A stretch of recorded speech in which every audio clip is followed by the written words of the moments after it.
Saudações, irmãos. Sejam todos bem-vindos a esta apresentação, a este vídeo especial na Escola de Profecia. Estamos aqui para dar seguimento, acompanhando os eventos finais e também estudando a Palavra de Deus. E hoje nós iremos entrar no capítulo 9 de Daniel. Vamos estudar a primeira parte do capítulo, porque teremos dois temas falando sobre o capítulo 9. Convido vocês a abraçarem este estudo, que é fascinante, é importante para o povo de Deus neste tempo. Mas, irmãos, antes disto, eu quero compartilhar com vocês algumas coisas recentes que achei muito interessantes e de compartilhar com vocês.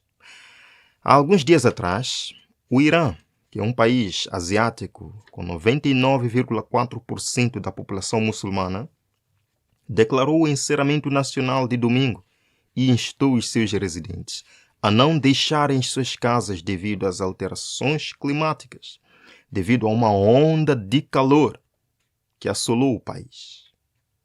É interessante o fato de que, embora a onda de calor tenha durado alguns dias, somente o domingo foi declarado como um dia fechado para todas as instituições públicas. As pessoas foram recomendadas a não saírem de casa. Sim, irmãos, isto foi interessante de ver. Vejam aqui, forte onda do calor no Irã força fechamento de lojas e instituições públicas. É dito que temperaturas chegam a 45 graus Celsius em algumas partes do país e centenas de pessoas, infelizmente, tiveram que ser levadas ao hospital devido à insolação. Veja, irmãos, é dito, Irã fecha no domingo devido ao calor extremo. The Washington Post, onda de calor força o Irã a fechar escritórios do governo e bancos. O consumo de eletricidade também dispara. É dito, irmãos, que os bancos iranianos e a maioria dos institutos governamentais serão fechados no domingo. Isto, na verdade, aconteceu no fim de semana 27 de julho. É dito que as pessoas foram convidadas a evitar sair de casa, enquanto o país enfrenta uma onda de calor escaldante, disse a mídia estatal. Bancos e outras instituições públicas serão fechadas no domingo para proteger a saúde das pessoas e conservar energia. Há muita semelhança nas medidas. Isto é parecido com algo que vimos em outro país. O bloqueio de domingo para conservar energia, o bloqueio de domingo para a saúde pública. Isto é interessante. Veja, irmãos, os cientistas ligaram a mudança climática a condições meteorológicas extremas mais prolongadas, mais fortes e mais frequentes, incluindo ondas de calor. E por algum momento eu fui tentado achar que tudo isto não passa de coincidência, que tudo isto, não, simplesmente o Irã decidiu fechar o domingo devido à onda de calor. Não significa nada. Mas eu parei para refletir um pouquinho. Bem, a onda de calor em si não durou apenas um dia. Foi uma sequência de dias com calor extremo. Mas o fechamento foi apenas um dia, no domingo. Isto é estranho. Por que não fecharam, então, todos os dias de calor extremo? Por que só o domingo foi fechado? Esta é uma pergunta que não quer calar. E, mais uma vez, o movimento Sábado da Terra, este movimento incansável, que na verdade está trabalhando nos bastidores, influenciando assim as massas, as religiões, a sociedade como um todo, a estabelecer um sábado semanal da Terra. Mais uma vez, vem nos mostrar a importância desse sábado semanal da Terra, e agora eles se baseiam nas palavras do Papa Francisco na Laudato Si. Escutemos. Pope Francis, in Laudato Si, presents an ecological perspective on Sabbath observance, calling for a weekly Earth Sabbath. O Papa Francisco, na Laudato Si, apresenta uma perspectiva ecológica sobre a observância do sábado, pedindo um sábado terrestre semanal. This new Sabbath encourages us to rest, contemplate, and deeply appreciate the wonders of God's creation. Este novo sábado nos incentiva a descansar, contemplar e apreciar profundamente as maravilhas da criação de Deus.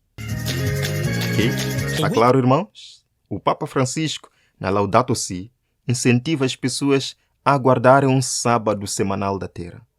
Muitos duvidavam disto, mas estão aqui eles a dizerem que, de fato, é isso mesmo. Vamos continuar. The weekly Earth Sabbath bridges communion, ecology, and faith, offering a holistic approach to Christian living. O sábado semanal da Terra une a ecologia da comunhão com a fé, oferecendo uma abordagem holística à vida cristã. As we face environmental challenges, embracing the weekly Earth Sabbath becomes our responsibility as Christians.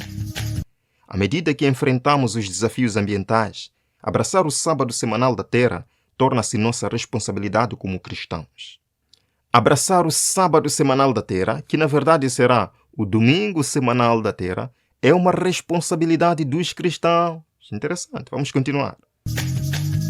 Let us heed this call, renewing our connection to God, each other, and our beautiful world. Visit www. Vamos atender a este chamado, renovando a nossa conexão com Deus, com os outros e com o belo mundo. As mesmas palavras que fala o Papa na Laudato Si, que o domingo, à semelhança do sábado judaico, nos é dado como um dia de cura dos nossos relacionamentos com Deus, com o próximo e com o mundo. Claramente, irmão. Mas o fato é que o Papa Francisco, na Laudato Si, não pede nenhum sábado semanal da Terra, e sim o domingo semanal para a Terra. Irmãos, está claro para onde que o mundo está indo, está claro para onde que os eventos mundiais estão nos levando, para um momento decisivo que o mundo vai clamar para as soluções dominicais. Então, irmãos, vamos lá ao nosso estudo sobre o livro de Daniel. Não queremos aqui desperdiçar muito tempo, não é mesmo? Este é o nosso 12º estudo.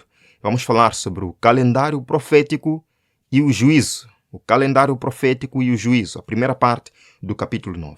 Irmãos, nós dissemos que no capítulo 8, uma parte da visão, Daniel não entendeu. E nós entendemos que existem, na verdade, duas visões no capítulo 8. A visão geral do capítulo, o carneiro, o bode, sim, e o chifre pequeno que surge aí, que pisaria a verdade. Esta é a visão geral do capítulo 8. Mas existe dentro do capítulo 8 também uma visão específica, essa que Daniel não entendeu. E o hebraico deixa isto muito claro. Existem duas palavras para visão no capítulo 8 de Daniel. A palavra maré, que significa visão completa do capítulo, e a palavra azon, visão específica dentro do capítulo, certo? Vejamos aqui um exemplo. Daniel capítulo 8, verso 1 nos diz: No ano 3º do reinado do rei Belsazar, apareceu-me uma visão. Qual é a palavra usada aí? Maré, visão completa, certo? Qual é essa visão completa? O carneiro, o bode, o chifre pequeno que pisaria a verdade por terra. Daniel entendeu isto, até porque o anjo veio para fazer Daniel compreender, dizendo que o bode, aliás, que o carneiro, são os reis da Média e da Pérsia, que o bode é o rei da Grécia, o primeiro rei. Vimos muito bem isto. Daniel compreendeu. Vejam também, Daniel 8, verso 12. E vi na visão, qual é a palavra usada para a visão? Maré. É a visão completa do capítulo. Outra palavra ainda é usada para visão, que representa uma visão específica dentro do capítulo. E nós encontramos, por exemplo, no verso 26.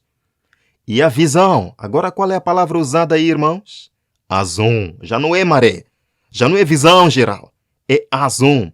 A visão específica dentro do capítulo. Qual é essa visão específica dentro do capítulo?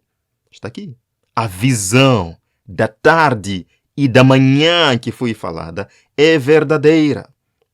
Então, irmãos, as 2.300 tardes e manhãs descritas em Daniel 8, verso 14, são uma parte da visão geral do capítulo 8. E essa parte que Daniel não entendeu. Vejam. Tu, porém, será a visão, será as 2.300 tardes e manhãs, porque se refere a dias muito distantes. Está isto claro, irmãos? Está isto claro? Daniel 8, verso 27 também diz: espantei-me acerca da visão. Que visão que espantava Daniel?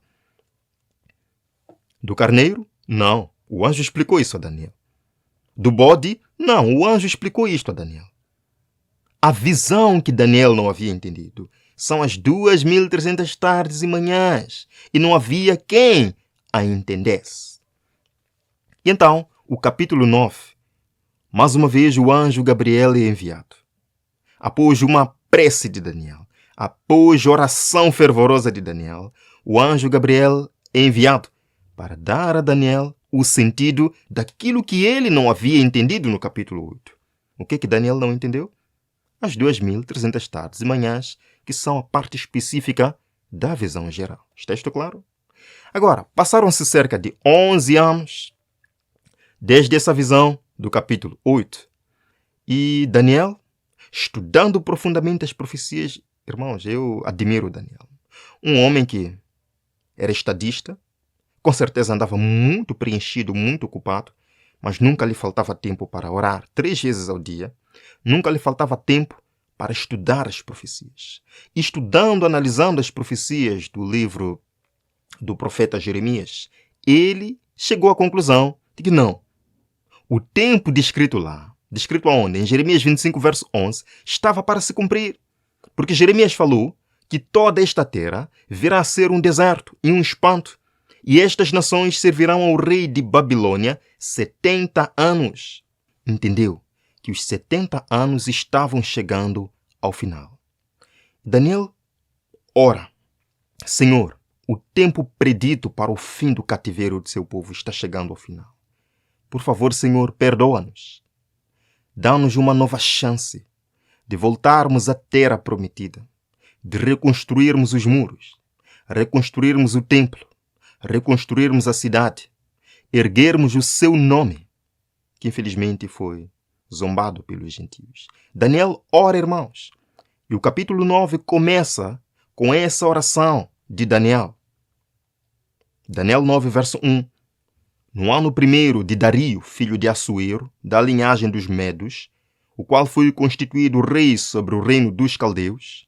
Sim, no 1º ano do seu reinado, eu, Daniel, entendi pelos livros que o número dos anos de que falara o Senhor ao profeta Jeremias, em que haviam de cumprir-se as desolações de Jerusalém, era de 70 anos. Como é que Daniel entendeu isto? Por meio da profecia.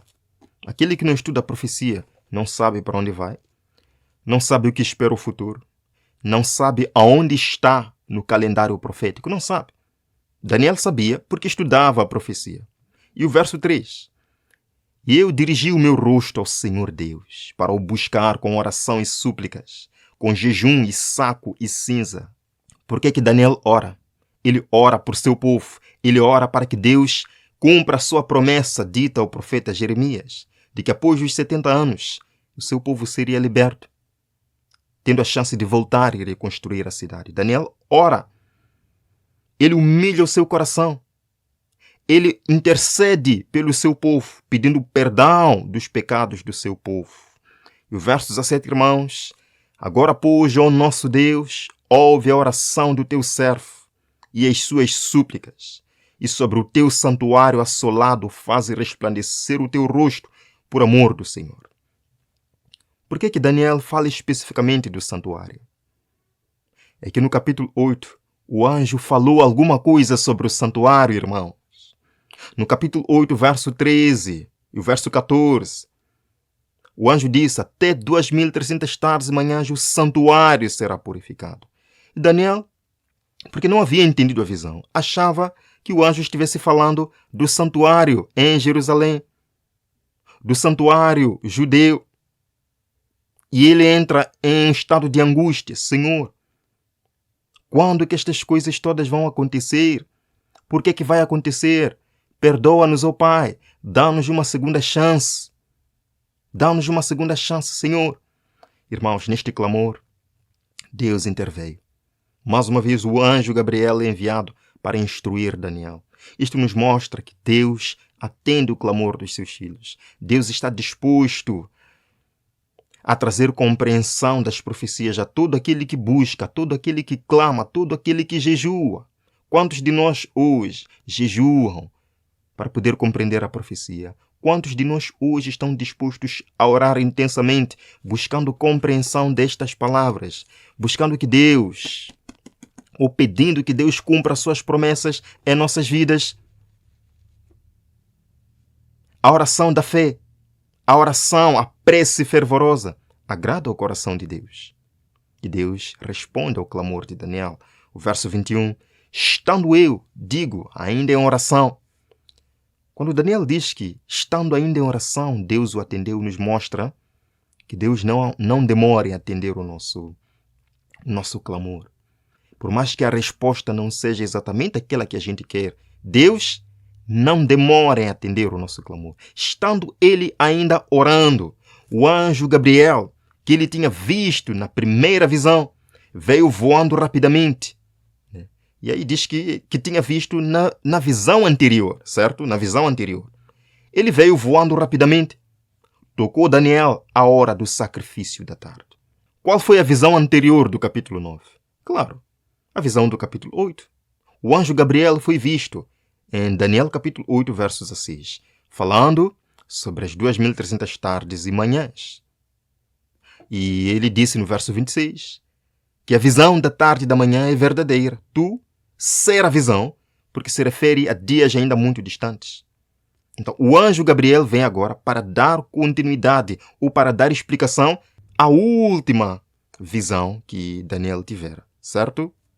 E o verso 22. Ele me instruiu e falou comigo, dizendo: Daniel, agora saí para fazer-te entender o sentido. Mas entender o sentido de quê, irmão? Nós temos que perceber isto. O anjo vem para fazer Daniel entender o sentido de quê? Daquilo que ele não havia entendido na visão anterior. Não os bodes, não o carneiro. Não. Porque o anjo explicou isto, volto a dizer. A parte que o anjo não havia explicado na visão anterior são as 2.300 tardes e manhãs. Foi isso que trouxe angústia a Daniel, porque refere-se também ao santuário. E Daniel ora também pelo santuário, porque achava que tudo estava conectado ao santuário. E o anjo vem agora explicar, o verso 23. No princípio das tuas súplicas saiu a ordem e eu vim para te declarar, porque és muito amado. Amém? O anjo diz, considera, pois, a palavra e entende a visão. Mas que visão o anjo vinha fazer Daniel entender?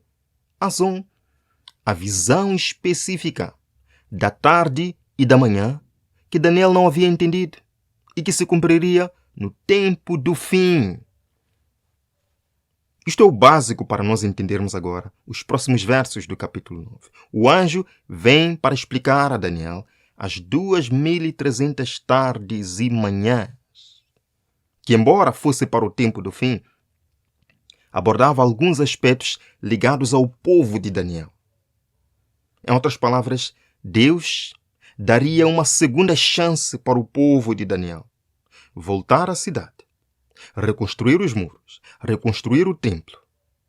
E os eventos descritos aí mostram que o povo, infelizmente, desprezaria esta segunda chance. Sim? Então começa o anjo a explicar. O verso 24. 70 semanas estão determinadas. A palavra usada para determinadas é shachak, que significa literalmente cortadas, separadas. Vamos continuar. 70 semanas estão separadas sobre o teu povo e sobre a tua santa cidade. Irmãos, as 70 semanas estão separadas de quê? Ora, se o anjo vem fazer Daniel entender a visão da tarde e da manhã, das 2.300 tardes e manhãs, então estas 70 semanas são retiradas ou são cortadas dessas 2.300 tardes e manhãs. Está isto claro? As 2.300 tardes e manhãs são 2.300 anos literais, porque, de acordo com a profecia, um dia representa um ano. Então, as 70 semanas, que são 490 dias, é só fazer 70 vezes 7, certo? São 70 semanas vezes 7 dias por cada semana. Vai dar 490 dias, que em profecia são 490 anos literais, certo? Mas se nós quisermos levar essas 70 semanas como literais, como alguns movimentos interpretativos dizem que não, são 70 semanas literais. Isto nos daria 1 ano e alguns meses. 70 semanas dá 1 ano e alguns meses. Isto não nos levaria até aos eventos descritos nos versos seguintes, que é a morte do ungido, que é, enfim, a unção do santo dos santos. Não chegaríamos até esses eventos descritos aí. Portanto, aqui trata-se de tempo profético. Vejam nesta passagem da Escola Sabatina de 2004. Esta é a prova mais clara do princípio dia-ano.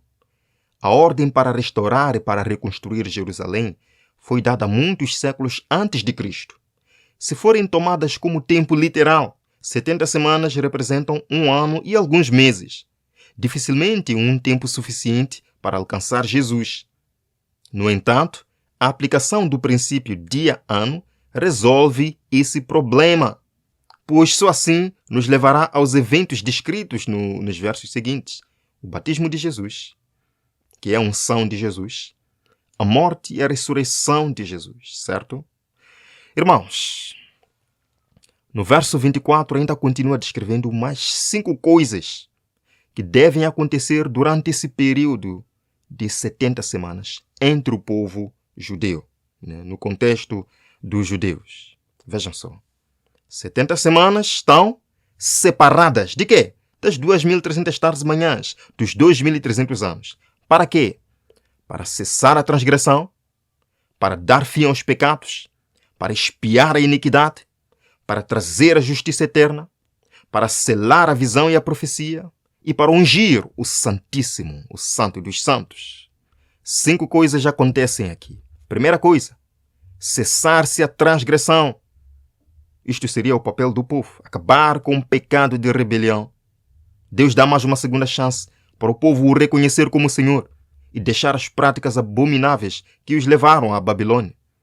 Segunda coisa que devia acontecer, expiação da iniquidade. Isto só é possível mediante o sacrifício expiatório de Jesus Cristo. Durante este período de 490 anos, deveria acontecer isto. Terceira coisa que deveria acontecer, trazer-se a justiça eterna. E a justiça eterna só poderia ser trazida mediante Jesus Cristo, que é a nossa justiça. A justiça que nos é imputada pela fé, por meio do seu sacrifício. Quarta coisa, selar-se a visão e a profecia. Aqui não é no sentido de acabar com a profecia, de acabar com profetas, não. Mas no sentido de confirmar a profecia, confirmar o cumprimento da profecia.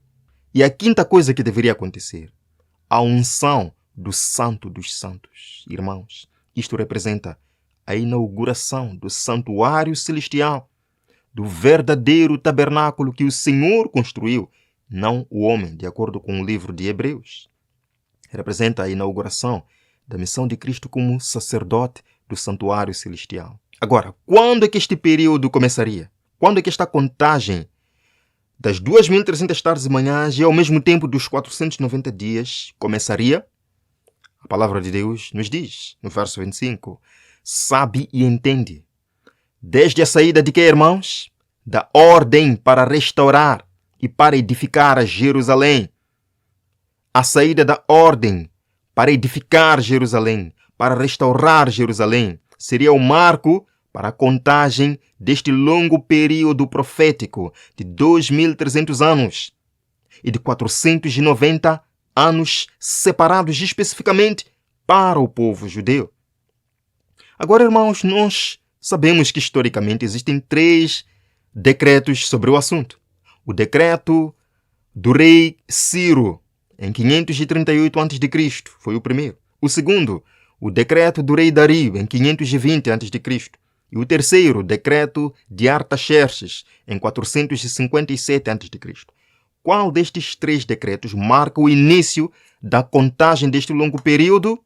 Vejam, irmãos, em Esdras capítulo 6, verso 14, diz a palavra de Deus, e edificaram a casa e a aperfeiçoaram conforme ao mandado do Deus de Israel e conforme ao decreto de Ciro e de Dario e de Artaxerxes, rei da Pérsia. Então, a palavra de Deus está nos dizendo que quem mandou a reconstrução de Jerusalém, primeiro foi Deus. Foi da vontade de Deus. Estava nos planos de Deus. Mas 3 reis estiveram envolvidos neste processo. O primeiro rei, Ciro. O segundo, Dario. E o terceiro, Artaxerxes I, reis da Pérsia. Então agora vamos lá pensar juntos. Se considerarmos que foi o primeiro decreto do rei Ciro o Grande em 538 a.C., e se acrescentássemos mais 69 semanas. Por que eu digo 69 semanas e não 70 semanas? Sabem por quê?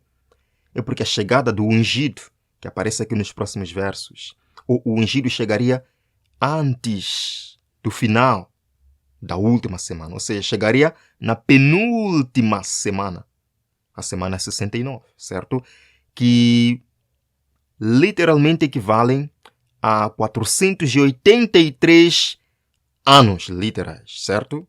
Então, acrescentando, ou juntando, unindo 488 mais 483 anos, que são 69 semanas proféticas, nos levaria ao ano 55 antes de Cristo. Irmãos, ano 55 antes de Cristo não nos cai muito bem. Primeiro porque Jesus ainda não havia nascido neste ano. Então, cai por ter esta primeira data. Vamos à segunda. 520 a.C., o segundo decreto do rei Dario, da Pérsia. Se nós pegarmos o ano 520, mais 69 semanas, que são 483 anos, nos leva ao ano 37 a.C. Também não se encaixa muito bem, pois Jesus, o ungido, ainda não havia nascido. Vamos então ao terceiro decreto do rei Artaxerxes I, em 457 a.C. E se fizermos 457 a.C., mais 483 anos, considerando, irmãos, que antes de Cristo os anos decresciam, certo? Isto vai nos levar ao ano 27 depois de Cristo. Agora sim, irmãos, tudo se encaixa, pois Jesus estava vivo neste ano 27 depois de Cristo. Vejam, Esdras capítulo 7, 8 nos diz: também subiram a Jerusalém alguns dos filhos de Israel e dos sacerdotes e dos levitas e dos cantores e dos porteiros e dos metinins no ano 7º do rei Artaxerxes, certo? E no mês 5º veio ele a Jerusalém e era o 7º ano deste rei. O que nos prova exatamente que esta data, 457, marca com precisão o começo das 2.300 tardes e manhãs e dos 490 anos especificamente para o povo judeu. Irmãos, como Deus é detalhista, como a profecia é bela quando ela é compreendida com espírito de oração e de consagração. O anjo veio para explicar a Daniel estas palavras, mas muito mais, o anjo vinha para explicar a nós que vivemos neste tempo do fim. Examinai as Escrituras, porque vós cuidaste ter nela a vida eterna, e são as Escrituras que testificam de Jesus. Bem-aventurados os que estudam, os que leem e os que guardam as palavras escritas na profecia, pois o tempo está próximo. A palavra de Deus nos diz exatamente quando Jesus nasceria, quando Jesus seria batizado, quando ele subiria ao céu, que função ele faria no céu. Irmãos, acima de tudo, a palavra de Deus nos diz. Não diz o dia e a hora, mas nos diz o tempo da segunda vinda de Jesus. E aqueles que estudam, como Daniel orou e jejuou, esses entenderão, os sábios entenderão. Que você, meu irmão, se torne sábio neste tempo. Estude a profecia em espírito de oração e Deus o revelará maravilhas eternas. Vamos terminar com uma oração. Obrigado, Jesus Cristo, pelo anjo que veio para explicar a Daniel este mistério. Um mistério não revelado a Daniel, mas a nós que vivemos no tempo do fim. Queremos compreender ainda mais estas profecias nos próximos temas. Senhor, abra o nosso entendimento. Aceita-nos, Senhor, como seus. Seja o nosso Salvador, a nossa justiça, o nosso mantenedor, enfim, o nosso advogado. Seja tudo para nós, Senhor Jesus. Lhe agradecemos em seu nome junto ao Pai. Amém. Queridos, nós nos veremos no próximo tema aqui no nosso canal. Até breve.